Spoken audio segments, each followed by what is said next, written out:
We know who's being reared by overworked single grandmothers.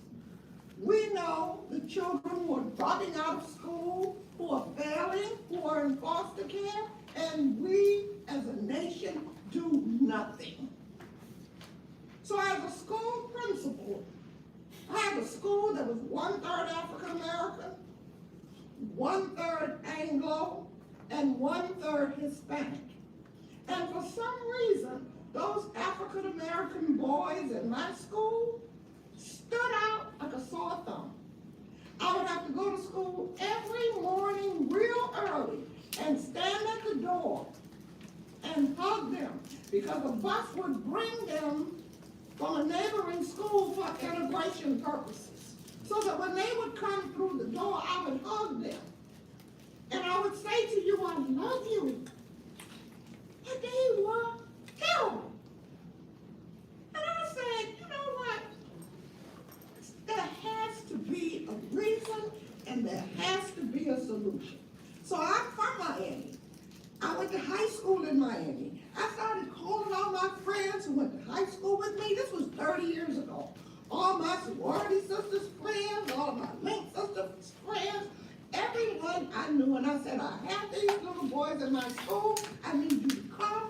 They need you. They need role models. They need mentors.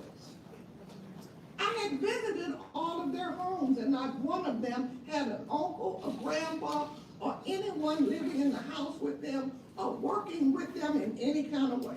So all of these men came to the school. And when they came to the school, these little boys began to change right before my eyes. I had a little boy who would dance on the cafeteria tables at lunch. It didn't make no difference what happened. This was during the time when we had paddling in the schools. He didn't care if he got a paddling. The next day, he would be on top of the cafeteria table dancing.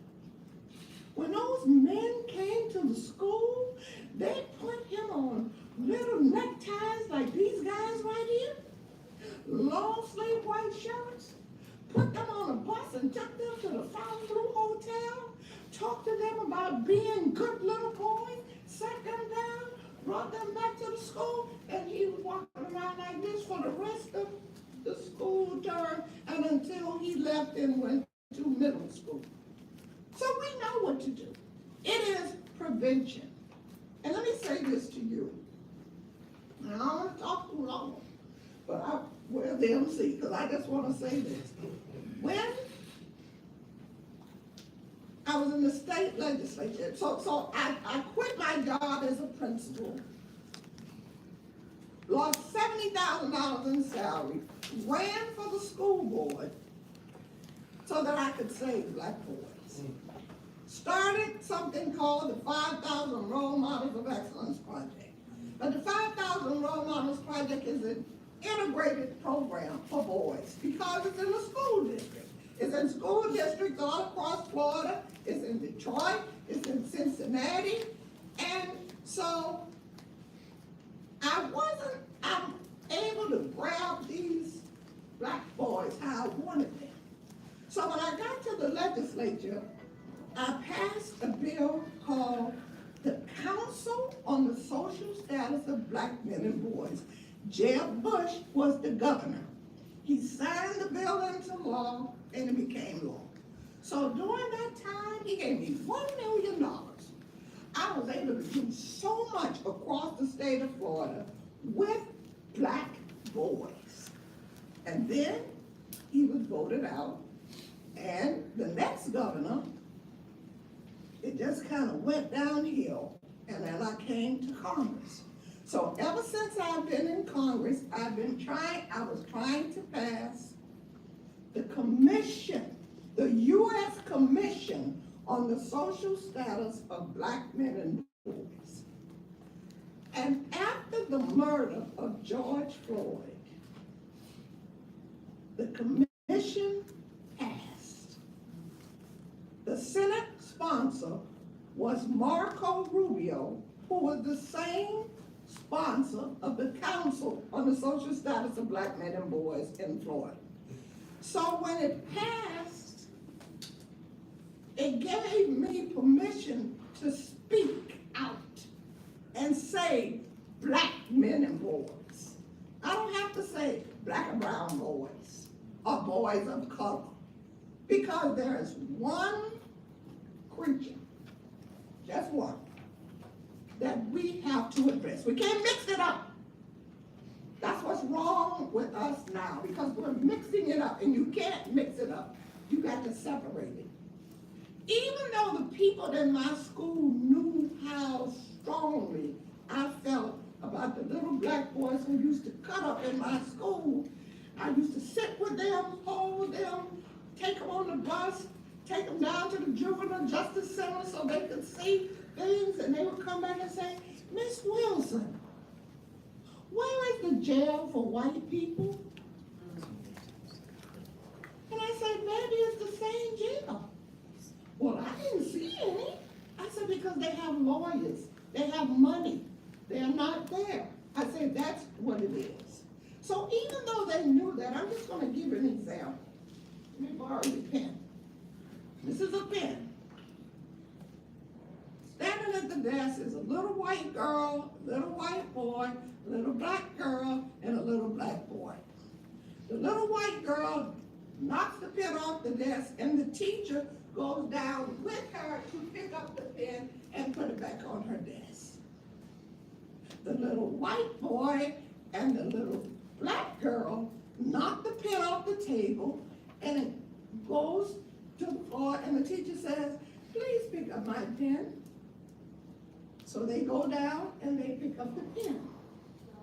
The little black boy knocks the same pen on the floor, and she says, what are you doing up here anyway? You shouldn't even be out of your seat. Go back and sit down. Why are you out your seat? Knock my pen out. Trust me. So all of a sudden, here is this little boy internalizing how he is being treated differently in Frederica Wilson's school. Why? So this pain is here. He doesn't know why. He can't answer it. He doesn't even know who to ask because they can't answer it. So this is why I fought so hard to establish a U.S. Commission on the social status of black men and boys. We have a budget of $2.5 million, and we haven't spent a dime.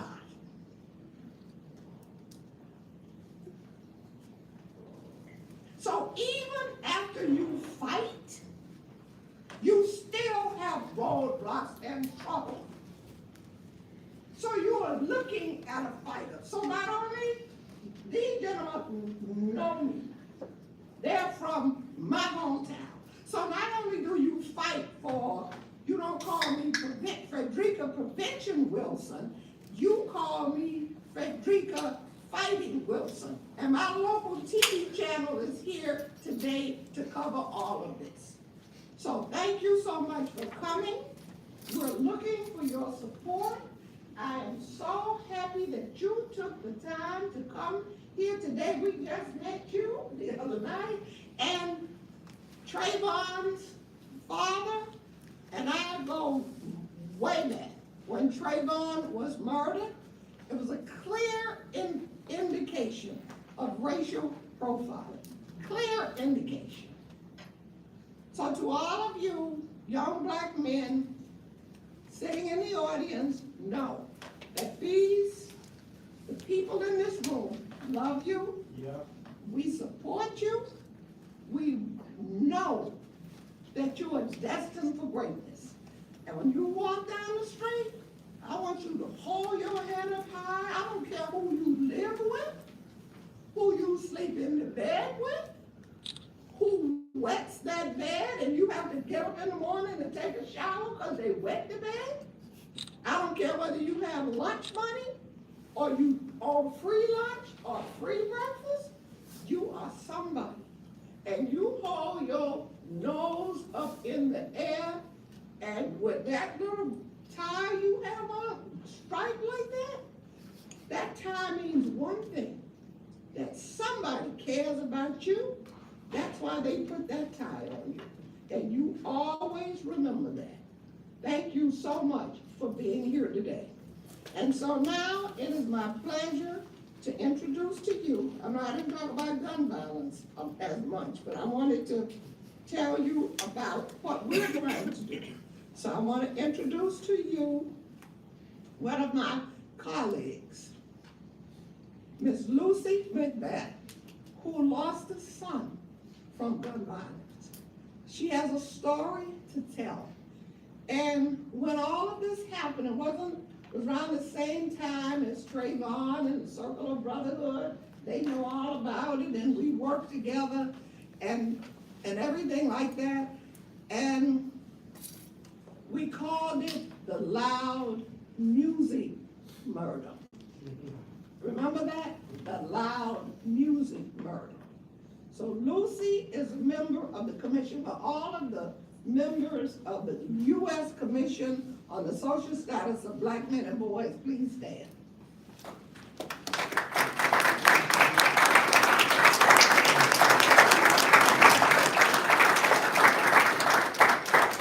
Thank you so much. And we're expecting Mr. Jeffries, our leader, to see us at some moment. So whenever he comes, we'll let him speak. Let's give a round of applause for Lucy. She's such a champion for gun violence, and she doesn't play. Now, you talking about a fighter. Let's hear it for Congresswoman Lucy Macbeth from Atlanta, Georgia.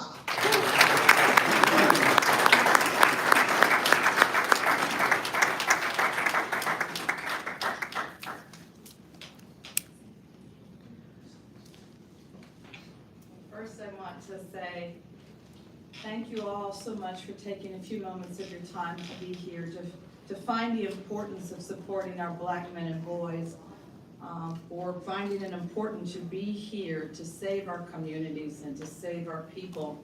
And I do really want to thank Congresswoman Frederica Wilson. Really grateful that she's asked me to be on the Commission of Social Status of Black Men and Boys. And the minute that she asked me, I got right to work and I said, you betcha, absolutely. Because I know that even though that I was not able to save my own son from the racism and the bigotry and the gun violence by which he succumbed, it is now my responsibility to carry out the same kinds of bringing up and supporting and undergirding all Black boys and Black men in this country in a way exactly as what I was trying to do for my own son. So now I have to carry out his legacy, and I'm more than honored to do so. And I do want to say to Tracy, you know, we've been in this fight for a pretty long time. As you know, that Trayvon Martin was murdered in February of 2012, and Jordan came in on the heels of that. So we've marched together in rallies. We've been fighting in our communities to keep our families and our children safe. So I'm so glad that you're here. Thank you. My name is Congresswoman Lucy Macbeth, and I am proud to represent Georgia's 7th Congressional District. Thank you, Congresswoman Wilson and the Caucus on the Commission for the Social Status of Black Men and Boys for hosting this really vital and critically important event.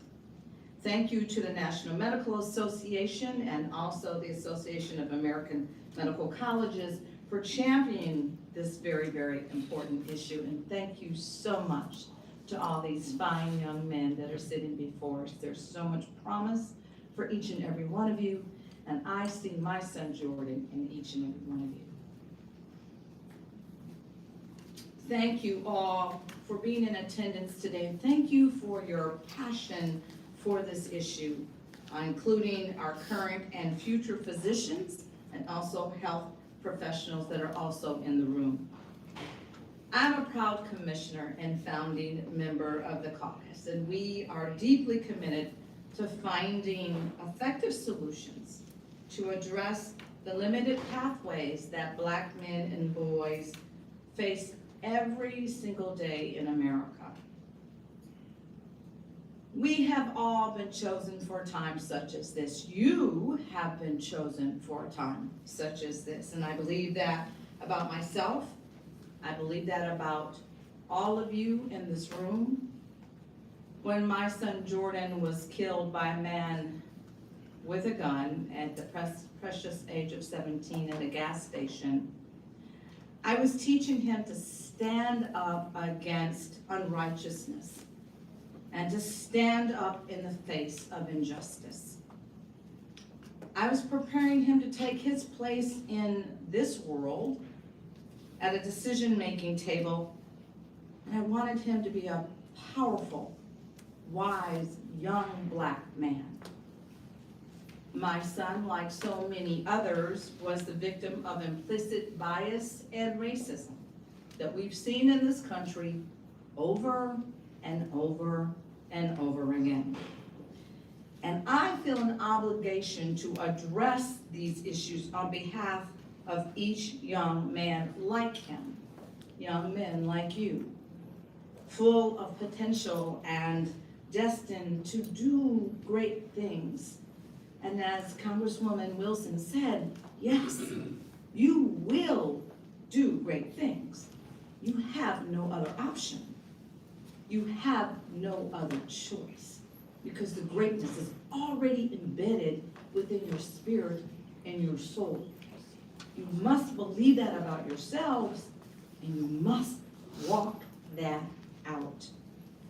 Yes, I see that those dreams that you have, they're oftentimes denied. The dreams of being tomorrow's scientists or lawyers or thinkers and physicians are too often limited by underfunded school systems, poverty, and pervasive violence. This, what we do today and what we have to continue to do every single day of our lives, is strengthening our healthcare systems with incredible talent in our communities.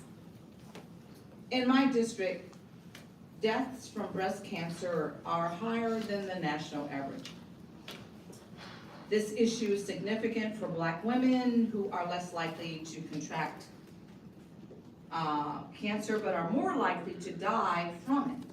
And I myself am a 2-time breast cancer survivor, so I know that early detection and prevention measures are extremely critical and important care that we need each and every single day to make sure that we're able to fulfill our God-given talent, our God-given desires, our God-given dreams.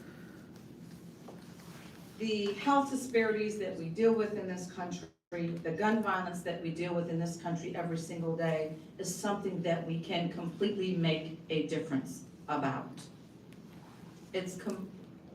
I'm so sorry. That's what I thought. Excuse me. I was just, these are the wrong remarks, and I'm beginning to recognize that now, so I'm going to completely talk about gun violence. The health disparities that we're dealing with, but more important, the gun violence disparities that we deal with every single day. We have to be on the front lines. We have to be in the trenches every single day to save our people. We have future generations that are depending on us to change the laws.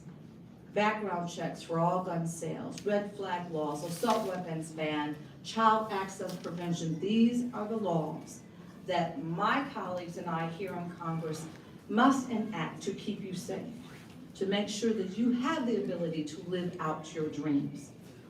So I promise you, and I know that these individuals here on this panel, they promise you that they will do everything that they can possible to keep you safe, to make sure that you have the ability to live out your dreams and to live out the lives that God intended you to live. This commission, we are in your corner. This commission, we will stand on the front lines. We will stand in the trenches. We will be there because our work is vitally necessary and our future generations depend upon it. So thank you. Thank you so much. Please take everything that's being offered you today and know that we love you, we support you, and we're here for you.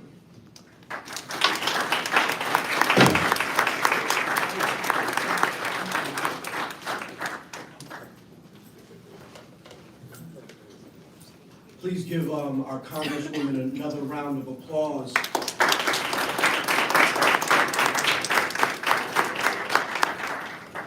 And Congresswoman Frederica Prevention Fighter Wilson, I'm on the boxing commission for Washington D.C. I'm a commissioner there, and I know a fighter when I see one. I know a fighter that trains for the occasion. And so what you've done and what you continue to do as you've trained yourself and now are fighting for us as a people cannot go understated. So again, thank you for your hard work. We have an opportunity now to meet our panelists, and I'm really excited to jump into this conversation about our panel and what this issue that we are facing called gun violence. Congresswoman Babb talked a little bit about detection and prevention. And because violence is a public health issue, there is opportunity for us to detect early the issues that are affecting our community and then incorporate prevention strategies much earlier. We know that W.E.B. Du Bois talks about the 5 major areas of policy decision-making, which is education, economics, housing, healthcare, and criminal justice. And I would add environmental justice to what W.E.B. Du Bois talked about. And those are the areas of prevention that we can focus in on, and those things that we do in those 6 areas can lead to outcomes that decreases violence in our community. And so hopefully today we'll elevate this problem of gun violence, but also elevate solutions that can decrease gun violence in our community. We want you to leave here feeling like that we can solve this problem together. We want you to leave here understanding that there is power in you to solve this issue. That we are not powerless to solve this preventable disease called gun violence.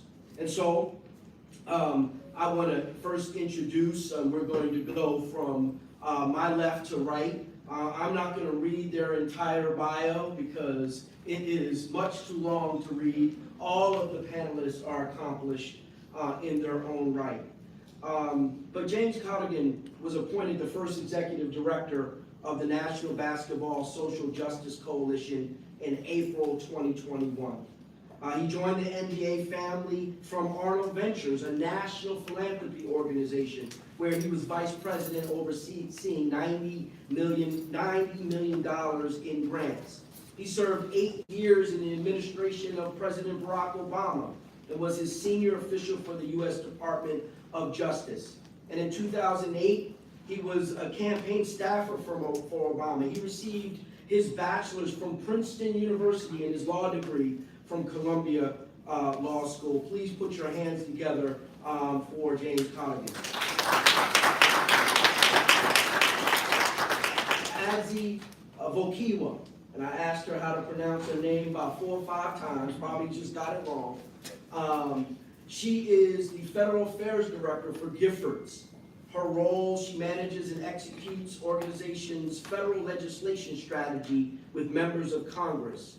And previously, she was the events manager for the Joint Center for Political and Economic Studies. She has her BS, her Bachelor's of Science degree in Public Policy from Georgia State University, and her Master's in Political Management from George Washington University. Giffords is one of our major advocates surrounding gun violence prevention and gun control and positive gun laws in this country. And so please give the round of applause for Ms. Vokiwa.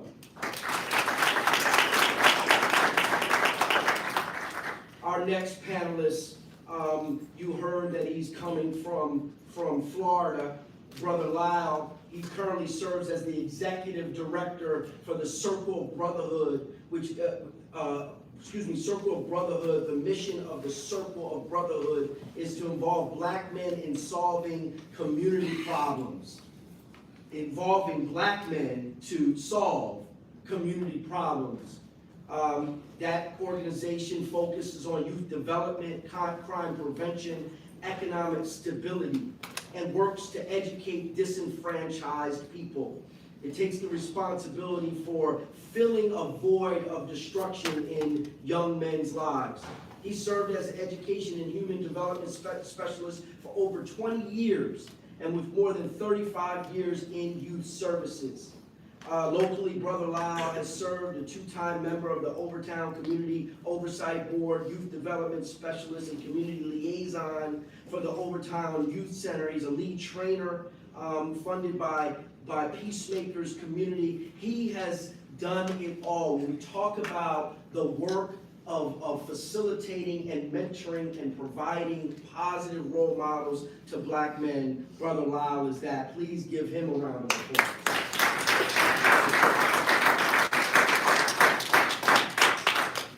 Our next panelist, you've seen him and you've mourned with him and you've grieved with him, and some that you have not met him in person feel like you already know him like a brother, like a cousin, because you've loved him from your TV sets. Mr. Tracy Martin, his son Trayvon Martin was violently killed in 2012, and he co-authored a book with his wife, Rest in Power, The Enduring Life of Trayvon Martin. He is fighting so that these things, these type of incidents don't happen to anyone else. And although his son is gone, Martin hopes that his tragic death will help heal the country, acting as motivation for parents fighting for the safety of their children. He discusses the importance of understanding proper ways to handle confrontation and provides tools to his audience from colleges and on Congress to be able to institute those types of activities. He is a stalwart for social justice. Please give a round of applause for Mr. Tracy Martin.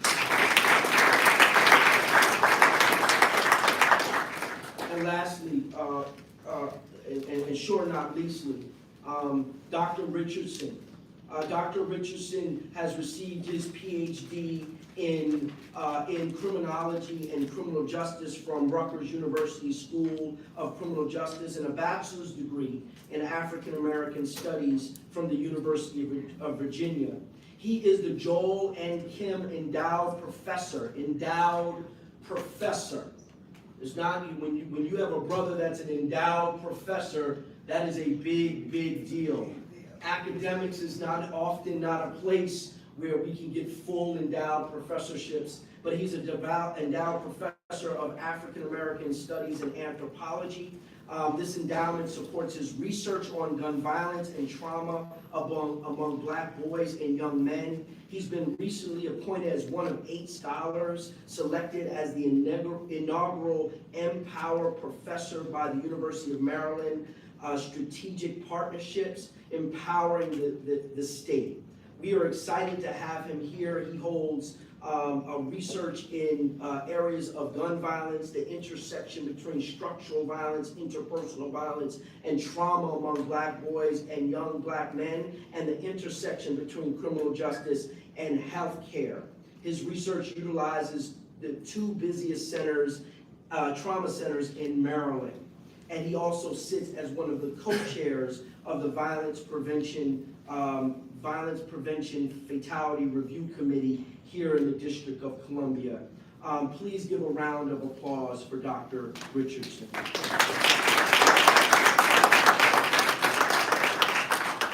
So let's jump right into some questions that we have. And I'm going to start with Dr. Richardson. We just left his bio. Can you talk a little bit about the research that you've done in community violence? So please give us kind of a baseline of what we're talking about surrounding gun violence from your research, and what you've done to address these issues surrounding gun violence. So good morning. First, I'd like to thank Congresswoman Frederica Prevention Wilson for the invitation, as well as her staff, Malcolm, to the young brothers and kings that are in front of me, and to this illustrious and esteemed panel. So I am a gun violence researcher by training, and specifically an ethnographer, which means I spend a great deal of time immersing myself in the context of young Black men and Black boys to understand how violence affects their lives. I'm also a translational researcher, meaning that I'm not specifically a researcher who just collects data for data's sake and placing my data behind a paywall in a peer-reviewed journal, but I also use that data to translate into interventions. And so have used my research in the past at, as you mentioned, the two busiest trauma centers in the state of Maryland, one at the University of Maryland Capital Region Health, which is in Prince George's County, right outside of DC, and the other at the University of Maryland, R. Adams Cowley Shop Trauma Center. But I used my data to translate into interventions, and one of those interventions was the founding of one of the first hospital-based violence intervention programs that was funded by the District of Columbia. So I don't know how many of you know about what hospital violence intervention programs do, but when someone comes into the hospital and they're a victim of or survivor of a gunshot wound, our very first mission is to make sure that we establish trust and rapport with that person at bedside, and hopefully through those relationships can begin to offer them services in the terms of cognitive behavioral therapy, employment training, housing, which is very difficult to get in DC due to gentrification, and also working on legal assistance. So we have a lot of young men who come into our trauma unit who have been shot, who are also involved in the criminal justice system. Why are these programs so important? Because the national rate of trauma recidivism, which can reach up to 65%, and what I mean by trauma recidivism is the number of people who come into our hospital who have been hospitalized multiple times for a gunshot wound injury. And so if you think about that, the rate can reach 165%, that would mean, for example, on our trauma floor, we have 10 young Black men who have been shot on our trauma floor, which on many occasions we've had that. 6 of them, this would be their second, third, fourth time in the trauma center for either a GSW, which is a gunshot wound, or a stabbing. So you can imagine what the cycle of violence looks like. Like, how do we prevent that from ultimately becoming a decedent? As you mentioned, I also co-chair the DC Violence Fatality Review, my colleague, Kenyatta Watson, who also Dr. Mitchell was gracious enough to appoint me as the co-chair. But Kenyatta Hazelwood, why did I say Watson? That was crazy. Anyway, Kenyatta Hazelwood, raise your hand please, Kenyatta Hazelwood. Thank you. I don't know why I said that, excuse me. But we try to prevent young men from becoming a decedent on our list when we're doing homicide reviews. And so when we do those reviews, we look for upstream factors which could have possibly prevented young men from being injured. And so this work is really important because we're preventing young people from coming back to the hospital for another injury, which an injury can range anywhere between $5,000 and $100,000, right, and cause a lifetime of chronic disability and death. But what we were able to do in our first 2 years of the program, we had 116 participants, and out of the 116, we had 1 person come back for a violent injury. No, that is amazing. You can give that a round of applause. That type of solution building. I wanna go to Brother Muhammad, because we talked a little bit about, and I know that Dr. Richardson deals with our young boys directly. It also deals with hospital-based violence intervention programs, which we know works if they're properly funded. We know that they're not properly funded throughout the country, where you have an opportunity to meet individuals when they're vulnerable and have just been victims of trauma. Now they're in the best position to start thinking about what things that they need to improve in their lives and what things their family needs in the forms of those 5, 6 areas. Brother Muhammad, your team is on the ground doing work. Can you talk a little bit about what the Circle of Brotherhood is doing to address gun violence?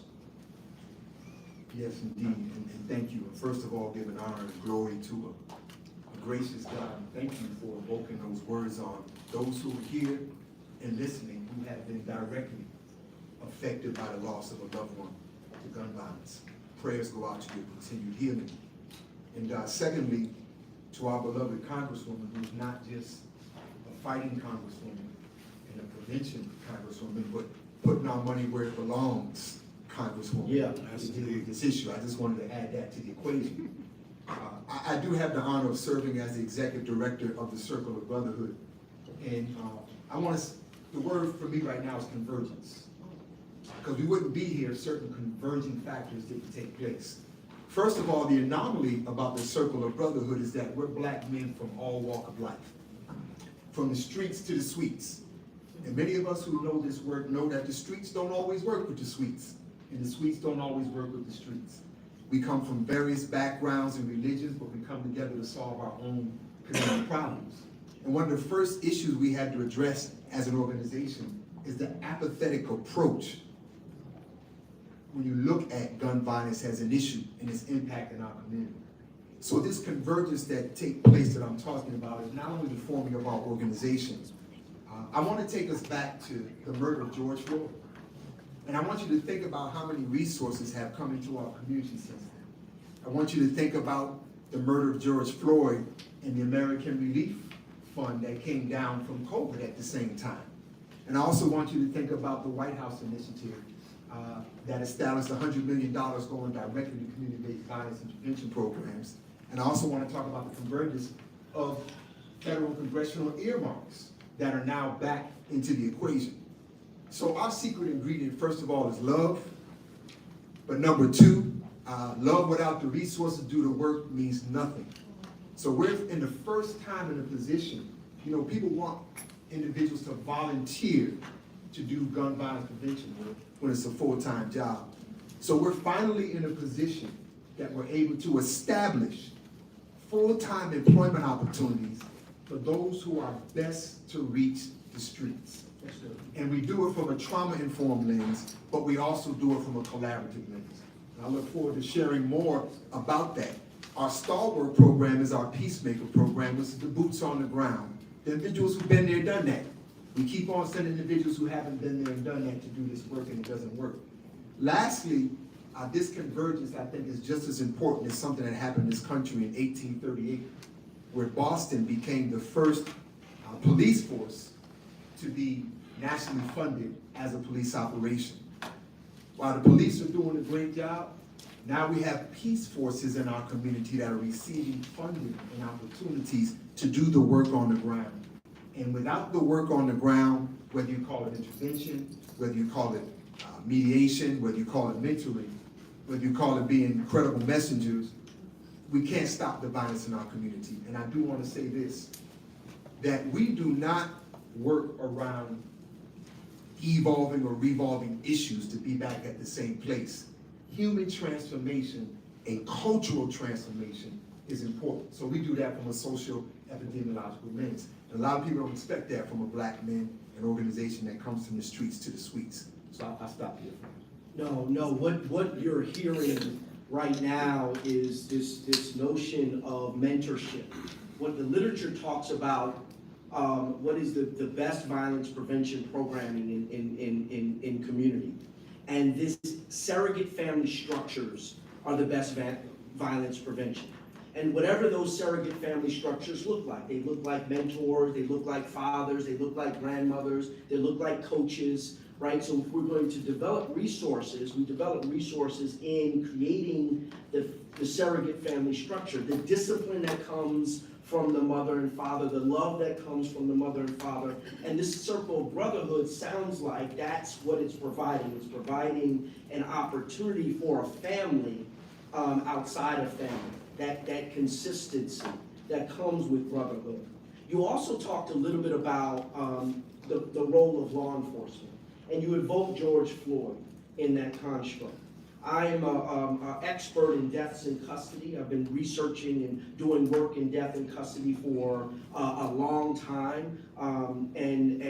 Matter of fact, there was just a press conference yesterday about the young man in Fulton County that had bed bugs and was allowed to die in his jail cell without care. I was the forensic pathologist that did that second review.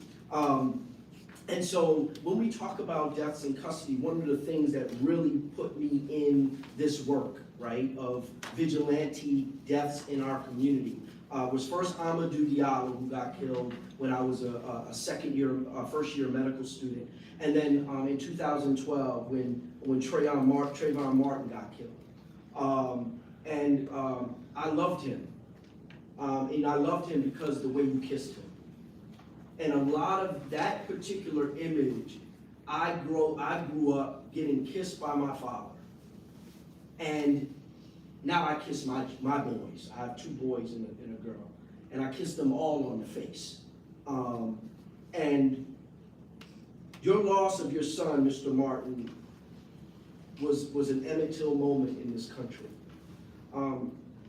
As a father, talk a little bit about what you're working on now and how you've translated that pain into the work that you're doing now to even save lives. Good morning, everyone. First of all, I'd like to thank my mother, Congresswoman Frederica S, for having this dialogue, a much needed dialogue. I think that without the work that she's putting forth, the effort that she's putting forth, that we're gonna go back in time hundreds of years. It takes a second to create a memory. It takes a lifetime to create a memory, and a second to destroy it. And so what this panel does, it allows us to keep that legacy not only of George Floyd, the legacy of Trayvon Martin, the legacy of Jordan Davis. It keeps that legacy alive. It keeps hope alive in these young men and allowing them to live their lives. To chime in on your question is, I think it starts with validation. And you talk about the kiss, the photo of me kissing Trayvon. Yeah. And that photo has become a symbol of what black men in America mean to their families. And so now we talk about not having a connection between the father and son. Because we're equating gun violence in our communities, and the violence is being done by our young brothers. And that's because there is lack of love and compassion in the home. So that photo of me kissing Trayvon is real sentimental to me, simply because it shows that the compassion that I have for not only Trayvon, but for the rest of my children, is something that we need in our homes. I came from a broken home, and just because you come from a home where the father is not at home, that doesn't mean that you don't have a relationship with your father or a relationship with your son that's very meaningful. Many of our young men lack someone in their life to direct them on the right path. I'm very involved with youth sports. I run a football program, and it's a 365 days out of the year program. And simply because the young men and women that are involved in the program, we try to do so much to keep them on the straight and narrow. There's only so much that we can do as a program. We can do 30% of the work, but the father and the mother that's in the home, or the father's out of the home and the mother's in the home, they have to do the other 70% of the work. I love being around kids. I lost my son, and I say it every year, lost my son to gun violence, but I gained over 350 sons and daughters through my football program. That's on the heels of the foundation. The foundation we've created, and the foundation started off as we were there to heal, help the community heal. And so we're doing a lot of work with mothers, circle of mothers, doing a lot of work with circle of fathers. What I try to do from a father's perspective is broaden the horizon of a lot of our young men, young fathers that have that disconnect with the mother.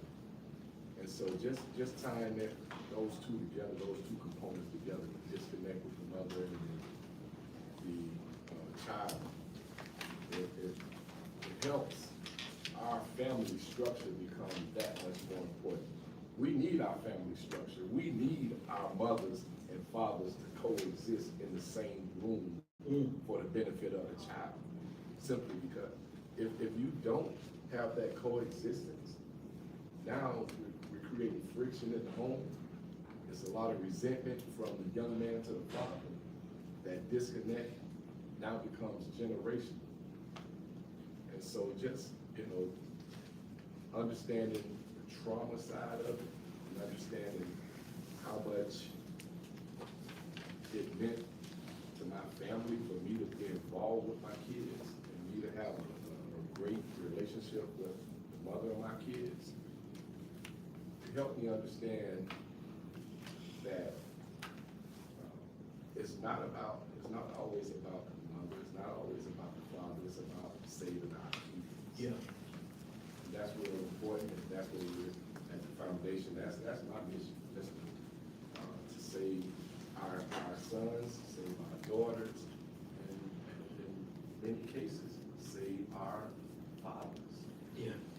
Because without the father, we all know that those fatherless homes can end up in a bad situation. That's sobering, and want to thank you for sharing that picture has sentimental value.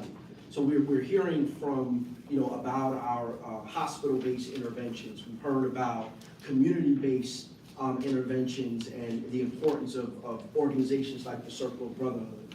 We're hearing how really our job is to validate our young people and to create an environment where we've taken our tragedy and moved it to triumph. We're getting that example. Ms. Vokiwa, tell us from the perspective of the Giffords, right? What are the most important policies? You've been in this work now for 5 years at Giffords. And we're on Capitol Hill and a room full of people that are interested in how we can take this research and lived experiences and programming and turn them into viable legislation. Can you talk a little bit about where Giffords is falling surrounding legislation and policy? Thank you. First, I want to say thank you to Congresswoman Wilson for bringing us all here together.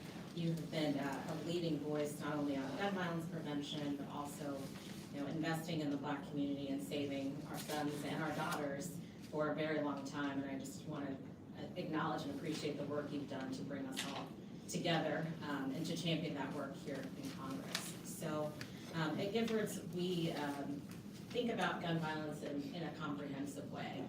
So often in the media when we hear about gun violence, it's about a mass shooting or about a school shooting, and the conversation is, well, what bill, what policy would have stopped this? Is it an assault weapon ban? Is it background checks? Is it something around domestic violence? And I think the answer is always all of those things. If we want gun violence to stop, we have to approach it in a truly comprehensive way. So we have to look at access to weapons. So that's when we talk about things like assault weapons, when we talk about background checks so that people can't get their hands on guns if they're not supposed to. When we talk about the issue of domestic violence and guns, if you're someone who has been previously convicted of domestic violence, you shouldn't be able to access a gun. And all those things I think are very common sense. But we also have to talk about investing in community programs like the Circle of Brotherhood. We have to talk about investing in hospital-based programs. We have to talk about investing in public health research so that we can study policy, so that we can study the solutions that we know to be effective, but have the data and the research to back it up.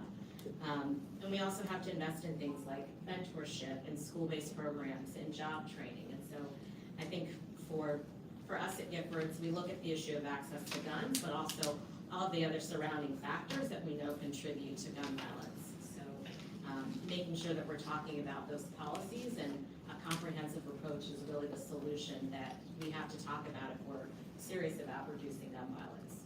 No, thank you.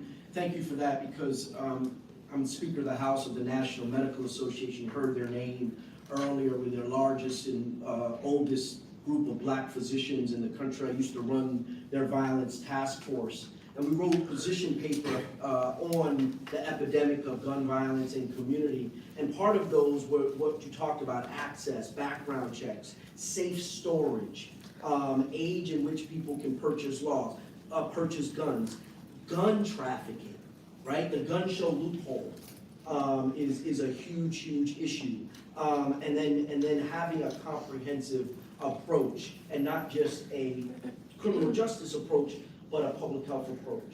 But there's one group that seldom comes to the table, and it's the corporations. It's the corporate partners. It's those that are in the market share, that really can put their money where their mouth is and help save lives. But there's an organization at the National Basketball Association that has developed a social justice coalition that is working on some of these things. So Mr. Cadigan, can you talk to us about the National Basketball Association's Social Justice Coalition, and a little bit about what the important work you're doing surrounding gun violence? Sure. Good afternoon, everybody, and I think my thanks, Congresswoman Wilson, for your courage and leadership over time, especially doing this work at a state level and then at the federal level. Too many people, I think, look at our social problems and don't realize how long they take to solve. So you having been so committed over time is something that I deeply admire and respect, and I appreciate everything that you've done to stay committed to black men and boys. I'm the executive director of the National Basketball Social Justice Coalition, which is the advocacy arm of the NBA community. So put your hand up if you're an NBA fan, you're watching the playoffs right now. Yeah, I figured as much, especially for the young men as statesmen. The fact that so many people put their hands up is indicative of a type of power that is too often left out of our conversations about justice. That when we bring people together, when we have cultural institutions that unite people, we have power. And the NBA community, which means the NBA League, the National Basketball Players Association, which is the union of 450 players, the National Basketball Coaches Association, came together in 2020 in the wake of George Floyd's murder and said, we can do better. That if we are going to be in this space with a league that is built on the sweat and blood and tears of 75% black players, where those players are deeply concerned about racial injustice in this country, what can we do together to make a difference? And so they created the coalition, the idea of which was to do the work differently. And the way we try to do that work differently is say that as a corporate entity and institution, we can help leverage cultural power in our policy fights. And so that's what we try to do. And the most important thing, that if you take nothing else away from what I say today, is that for all of our issue areas of the coalition, which include criminal justice, policing reform, voting rights, and community safety, it's that we are trying to make sure that we are shoulder to shoulder with all of you who are doing this work. That we are shining a light on the policy solutions that are not new. They've been around for decades. My background is in criminal justice. I'm a lawyer by training. I worked in the federal government for 8 years on all of these issues. And the reason that we don't break through so often is not because we don't have great ideas about how to prevent violence. It's not because we don't have the solutions about what it takes to support black men and boys. It's because we don't put the resources behind it. Because we don't tell the stories well enough, and we don't strategize about how we organize political power in concert with cultural power. And so one of the things that we can do better is make sure that the old HR adage of culture eats strategy for lunch when you're building a team, the same thing is true in our political and policy process. So if we at the coalition can help build cultural power through the NBA, through people's love of basketball, and bring people together and recognize that they too have a role to play in saying there's something we can do in our community on gun violence. then we will continue to do that for as long as we possibly can. And just a couple of quick examples for anybody, and it seems like there are a lot of basketball fans in the room. When the Warriors were in town for their championship visit, we organized a conversation at the White House for Steve Kerr and Moses Moody and Klay Thompson to sit down and talk about violence prevention in Oakland and California. Last year, when we saw the uptick yet again in the summer here in DC, in violence, particularly in Ward 7 and 8, we organized a conversation with Monumental Sports and Entertainment that operates the Wizards and the Mystics. And we had Natasha Cloud and Monte Morris and Anthony Gill come together with local policymakers right here in DC to talk about being solutions-oriented about gun violence. Got 600,000 TV hits and views on every news station, another 300,000 on the radio.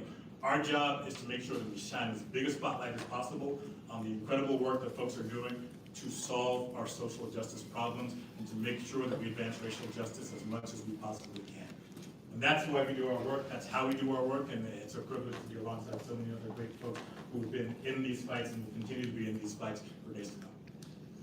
No, that's fantastic. We're gonna have some time for audience questions, so we're gonna have a brief amount of time for audience questions. So if you do have a question, you can start lining up at that back microphone and I'll come to you in just a moment. I have a question for all of you, and I want you, it's off script, so you gotta excuse me. I know you got the script, but now we're off script. I really wanna understand what we can do now. I mean, you know, we're waking up every day with another homicide, with another brother that's being killed, with younger and younger individuals in their high school parking lots getting killed. I'm a forensic pathologist. I used to do the autopsies. I've seen more, you know, homicides than all of you put together. What can we do now? What is the solution right now? If we are to do it now, we'll get some traction. I'd like to take it from the legislators right on down to the streets and to these young brothers who are sitting here now. Because now there's been room made for federal dollars to go to community-based organizations that are doing the work on the ground, now we need the space to actually do the work. A lot of time, these funding streams, they're 1 year, they're 2 years, they're 3 years. It took more than 3 years to create our communities. We're in a 5-decade situation right now when it comes to the murder rate. So when you talk about having the ability through legislation to make sure that these become annual appropriations, so that the funding stream can continue, that means the work can continue. Going to those who are actually practitioners. It's all right to be a copycat if you're copying the right cat. That's right. And so, you know, we got a pretty good cat going on right now in Miami called the Circle of Brotherhood. And all of you are invited to come see and participate in what we're actually doing on the ground as we are open to be students. So those of us who are practitioners, we've been students too long of what's not been working. To be quite frank, many of the organizations that have been funding collectors for collecting money on gun violence really don't know what to do on the ground. Also collaborations. The wonderful Gabby Gifford has visited our center. We're partners with Gifford. We're partners with our brothers and sisters in Parkland and Moms Demand Action. And when you see those individuals recognizing that, you know what? Black men and boys do count. That's important. Lastly, to our youth. Young brothers, don't you ever, ever, ever bite or believe the lie that our communities can't be different than what they are right now. And don't you ever bite and believe the lie that you are less than the talented Paul Robeson. Don't you ever believe and bite the lie that this is somebody's issues and not yours. So it starts off with you being focused in your God-given talents, but secondly, you're the ones that have to be the first line defenders and mediators and conflict resolution resolvers. And these are the type of programs that we should have in our elementary schools, so that our young people who are closest to the pulse of violence, they actually know how to resolve some of those conflicts. So I would, just going off script, but I would say from my lens, we really need to invest in understanding what works. I think for far too long, because the CDC, NIH, there was the Dickey Amendment, which basically prohibited gun violence research since 1996 up until 2020, we're like 25 years behind in understanding what works. 25 years. 25 years of lost lives without understanding what programs out here work, what works, what doesn't work, and where we should invest. Because honestly, you could be doing 10 things with your program, and if you don't understand what the 3 things are that are effective, you're wasting a lot of time and effort on the other 7 things. And so as a gun violence researcher, and particularly a Black gun violence researcher, I think it's critically important as well, because Black researchers and scientists in general are typically not funded by the CDC and NIH. It's statistically proven. So the very same researchers like myself who come from those communities, who understand what's going on in those communities, we are often the least funded to even produce the results that would translate into the interventions and to understand what works.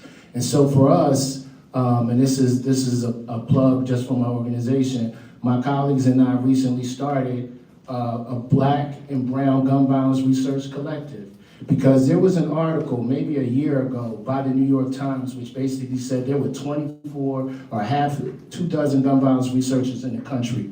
I'm reading this article and every single one of those researchers were white. So recently, and I'm not going to name the school, I had an offer from a very prestigious school to leave where I am now. And fortunately, the president of my school was invested in gun violence research and decided in order to keep me there, he would fund a gun violence research center and that I would lead it. Well, why is that so important? Because if you look at any gun violence research center across the country, which primarily focuses on the disproportionate number of African Americans who are killed, none of them are led by a Black researcher or scholar. That's a fact. That's right.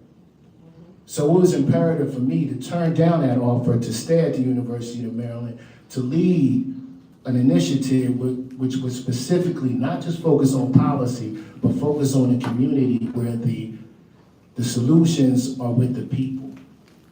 And we lead by equitable lens where the people are invested in the solutions, which is a totally different approach that we've seen from other gun violence research centers across the country.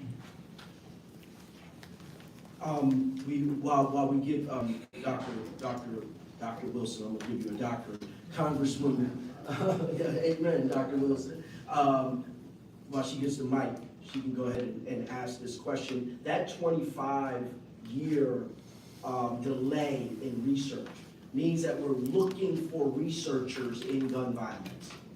We're looking for researchers. And we are developing the structure to train you as researchers in this issue of gun violence. The next generation of gun violence researchers and prevention experts in gun violence is you. And quite frankly, are those also in the audience. Dr. Wilson. There's one thing that I wanted to. Why don't you come up here?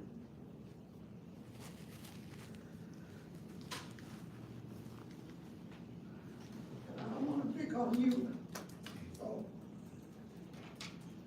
there's one thing being a school principal that I noticed. So I consider myself an expert in children because I study them. I know them.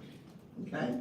So when little boys are born in the Black community, they dress them in some kind of onesie that has a football on it, or when they're coming home, they put the football in the bassinet, bringing it with the little boy. So this is the daddy who has determined that this little boy is going to play football. Whether he wants to play football or not, that is the mindset, okay? So this little boy grows up thinking this, and he's playing this football in high school. He might go to college and he breaks his leg or something happens, but everybody in the family thinks that this boy is going to go to the NFL And that's gonna save the entire generation of that family. So, last summer, the Congressional Black Caucus went to the NFL in New York. And we met with all the executives, and I said to them, you owe the black community a safety net. Because there's something that we haven't talked about, and it's mental illness. Not only mental illness, but it is also esteem. Your self-esteem drops when somebody says to you, you have practiced every night, on the weekend, all these people at these parks with these little children playing football, they don't even study their lesson because they know they're going to the NFL. And then when the NFL doesn't happen, they crumble. That child's heart is broken in 15 places, and most of them never recover. There's not a prison in Florida that I have not visited. And the people in prison look like you, and you, and you. Everybody who hasn't been in a prison, you probably think that, oh, prisoners look like, they have scars and they ugly, and they look just like you. And every other one of them has some kind of incident with football. I mean, college students in prison. George Floyd was a football dropout. So that's one thing. The other thing, in our schools, we have, through this whole voucher thing, we started putting grades on schools. Remember? Grade A, grade F, all the, the black schools had the Fs. So what they were doing was they put in these high stakes tests. So when they put in the high stakes test and the children couldn't pass the test, they would not give them a diploma. In Florida, it was called the FCAT. So they got something called a certificate of attendance. So here you are, from kindergarten through 12th grade, you never missed a day, you behind your mother, you go to school, and because you cannot pass a high stakes test, they tell you you're not gonna get a certificate. I mean, you're not gonna get a diploma, you're gonna get a certificate of attendance. And that's what you get. So this was back in the 90s, and it's still going on now. So when these children get this certificate of attendance, all of us think they're gonna just be fine. I mean, what would you do if somebody gave you a certificate of attendance? Well, that's who's shooting. That is who is shooting. The people who got the certificates of attendance are angry. The children who the NFL gave the impression to Black America that you could play football and did not put any safety nets to catch you when you fail, that's who is shooting. Some people call it mental illness, some people call it a social disorder, but you go into the prisons and you talk with the children. You wanna know what it's about? Go there. You talk with the young men who are in college and you research, and I'm sure you've done this. And you will find out that every one of them has a story like this. And the other story they say to you in these prisons and in these jails, when I say to them, what could I have done as a school principal to help you not be in here today? That's what I would say to the inmates. When I was in the state legislature, I was in the House and the Senate. And I went to every prison, female prisons and male prisons. We have over 100 male prisons and 7 female prisons. So that's what lets you know how important that sign is behind you. So when I say, what could I have done? If it wasn't football, if it wasn't schoolwork, you know, these high stakes tests, not necessarily all the time, but something about the school. And number 3, if only somebody told me they cared. They loved me, tried to help me. If only I had somebody I could talk to. So that's why I say prevention and mentorship, if only. And if this were happening to any other race of children in this country, this nation would stop. You know what they would say? Yeah. What do they need? Do they need speakers? Do they need scholarships? Do they need mentors? Do they need field trips? Do they need college tours? What do they need? Whatever it is they need, give them the money. Give them the money. We can't have this. And even we know these statistics. People who look like me can't even see it or fathom it. Look at me, look at them. What do you see? That's what this commission is about. Me and them. I yield back. So, Dr. Woodland is gonna see whether or not our young men have a question, so that we can make sure that at least one of your questions gets asked and answered. And, you know, you talked about what's in the crib next to you. I was a fatherless child. My father was crack cocaine addicted. And so I grew up in a household. I remember, you know, being driven to the crack house and being in the back seat. And him and his girlfriend were doing drugs in the front seat. As I close my eyes, I see it like it's yesterday. But my grandfather, I'm just buying time, telling the story. My grandfather put a stethoscope on my neck at 6 years old. He put a stethoscope on my neck at 6 years old and said, "You're gonna be a doctor."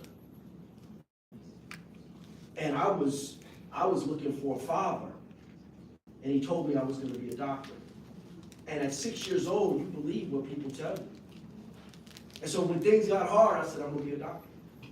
When things were easy, I said, I'm gonna be a doctor. When things got good, I said, I'm gonna be a doctor. When they were bad, there was a mainstay, because I was told I was gonna be a doctor. And so everything was about moving in that direction. And so I say to our young men, particularly young men, if you want to be doctors, I'm here. Whether you want to be a doctor or not. I think we need to be making promises in a way that's reliable. I live here, I live in Northeast in Kenilworth Park, so I'm around the corner down the street. And so we are constantly mentoring. We have Young Doctors DC where we mentor. We're constantly mentoring, and there's a shortage of black doctors in this country. And so right now we're pipelining young black men, particularly into medicine. And so I wanted to put that out there. That was our last fall. We had a whole week full of black doctors. Yeah, and Dr. Clooney, our president. Yes, ma'am. Question, please state your name, what grade you're in, all right? And then ask your question. All right, good morning. My name is Daniel Waller, and I'm in the 8th grade. And my question for the entire panel is, based off of your research and what you know about gun violence, what would you say the direct root of the problem of gun violence is and what's causing it? And in 20 or 30 seconds, we'll just go down the row and answer that question. We'll start with James.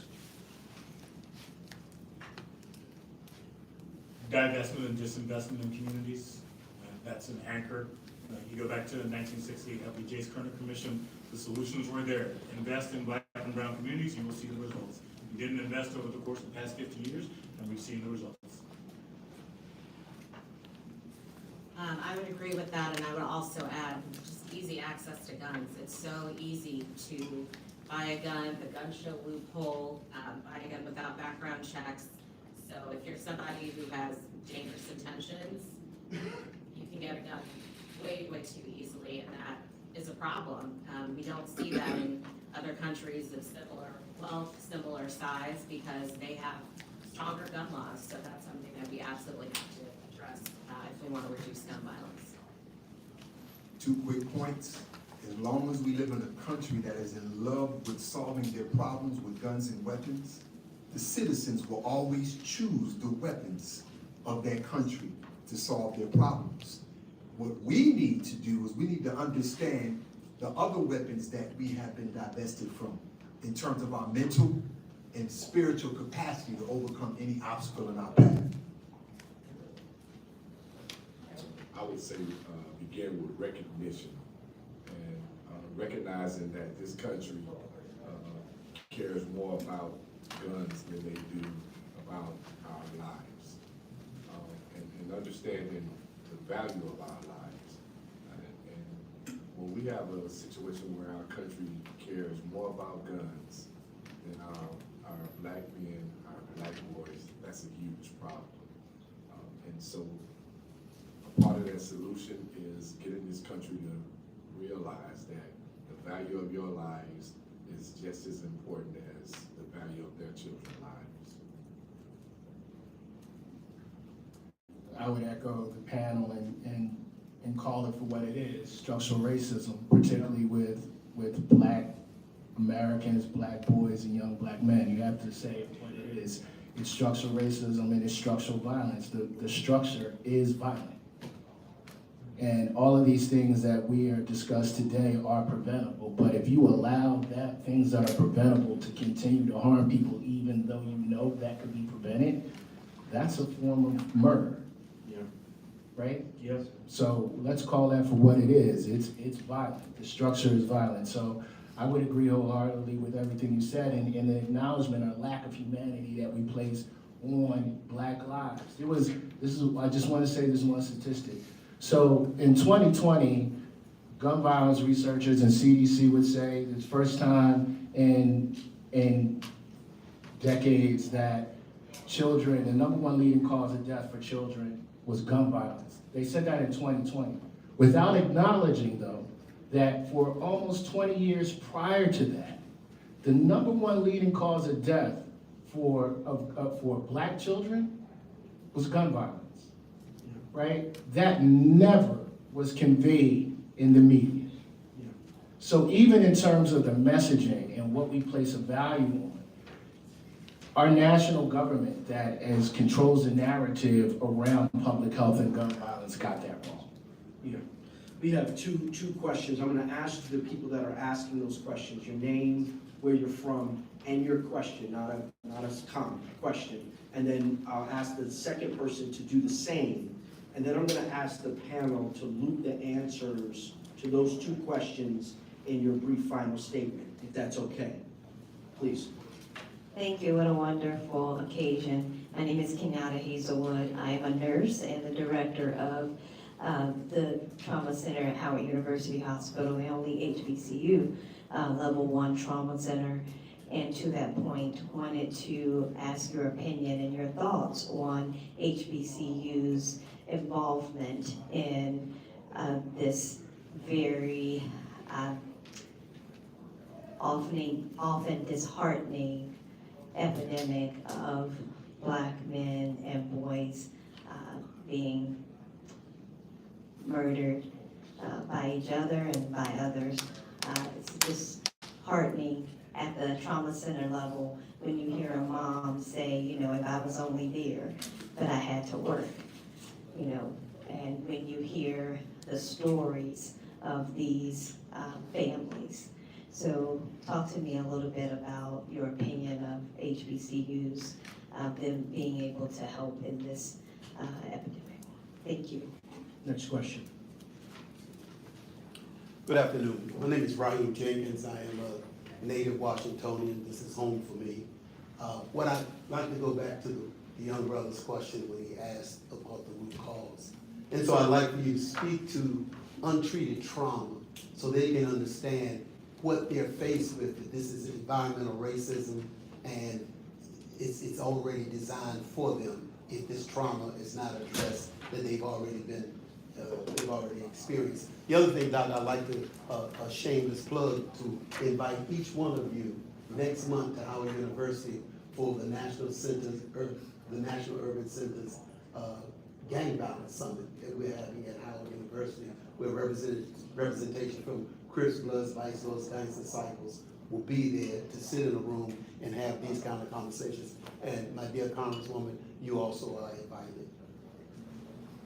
Thank you for those questions. So the question one was the involvement of HBCUs and their role in violence prevention, and the second one was the role of untreated trauma in violence prevention. So I'm going to start with Dr. Richardson and end here close to the guys.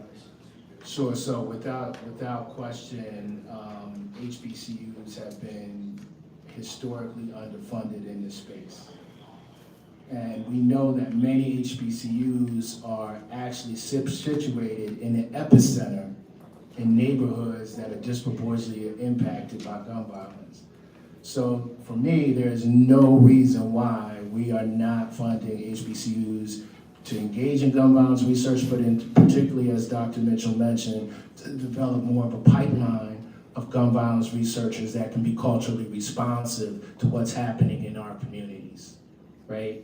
DC, and we were fortunate this year to have the 120 initiative, which published a white paper on how universities in the DC metropolitan area can engage in gun violence intervention and prevention. And one of the reasons why I think that's so critically important, and including Howard, is many of our universities engage in research within Black communities for quite exploitative reasons.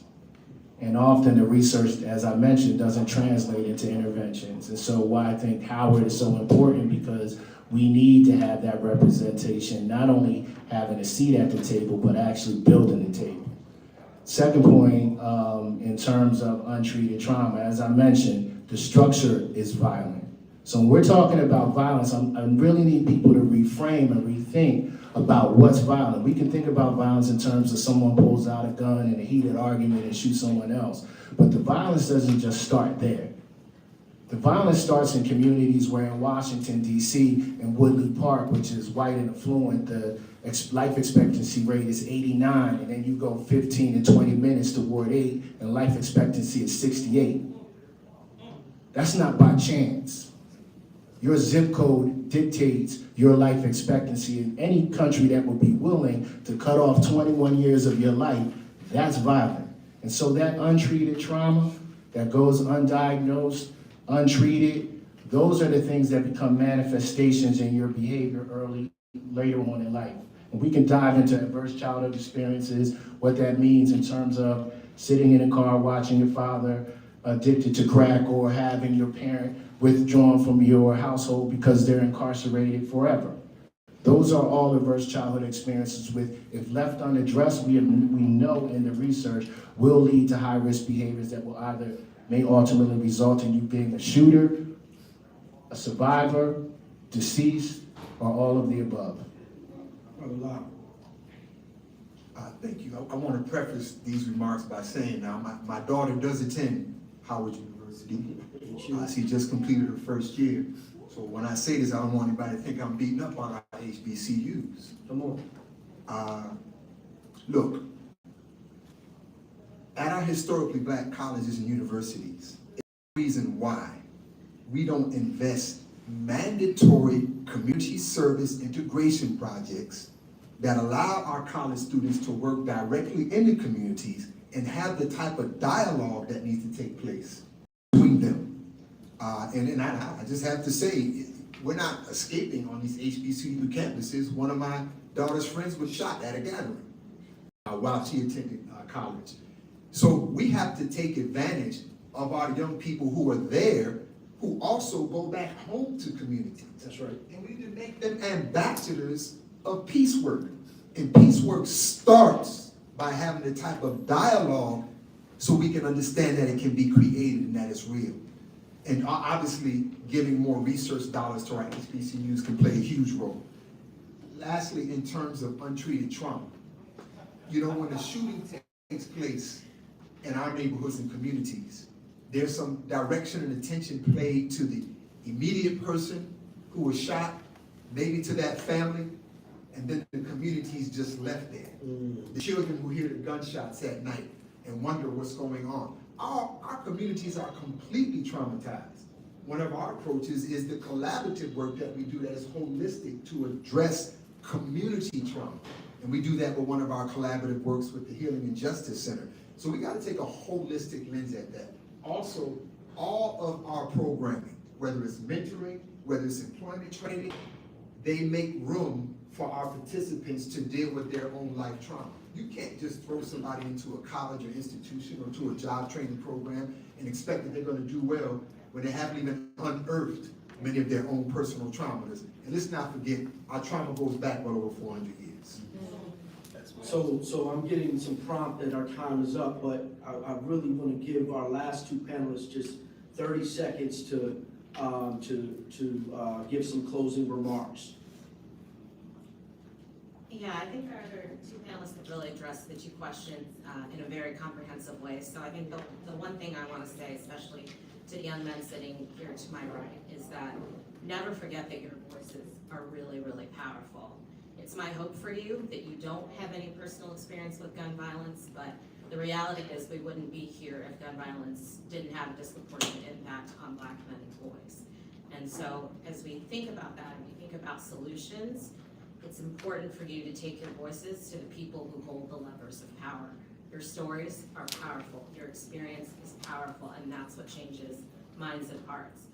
As someone who works for a survivor of gun violence, you know, it's a privilege to walk into any room with Gabby Giffords, because when she talks about gun violence, you can't doubt her experience. You can't doubt how it's changed the trajectory of her life, how she, you know, developed aphasia, how she is now partially paralyzed, how she had to give up her career. When she talks about those things, you can't argue with her, and it helps to change minds and hearts. So, you know, as you all grow into young men, into leaders, I hope that you'll never forget how important your voice is, and to always keep advocating for yourselves, for your community, for your friends, for your family, and to keep reaching out to people who hold the levers of power, because your stories will make a difference. So I'll just say I am very privileged to have been on the board of Statesman Academy for the past 4 years. So I don't know all of these young men, but I care deeply about each and every one of you, and I've heard so much about how you've been doing every day and progressing in your academic journeys and your journeys as leaders. And one of the things that I think is most important for you all to remember, two things. You've seen a variety of people up here today, from academia, from the corporate world, from the foundation world, advocacy, politics. Everybody has a role to play in these conversations, these fights. I think this is the first time in a long time where we've seen a universal recognition that nobody should be outside the conversation about justice. Nobody should be outside the conversation about gun violence and prevention. We can all do something. For you all, I hope that whatever you grow up to become, engineers, doctors, lawyers, artists, whatever it may be, I hope that you see yourself being excellent at what you do, and also being committed to making a difference and continuing to pave that road, because all of you will have a role to play in making this world a better place. My wife and I just had a baby boy. He's 6 months old as of yesterday. He is a young Black boy who one day is going to be sitting in the same chairs as you, wearing the same uniform and tie as you, and thinking about his hopes and his dreams. I know he already has great role models in all of you. I hope that you find your role models and your heroes as you continue to chart your path, and never, ever, ever give up on your dreams.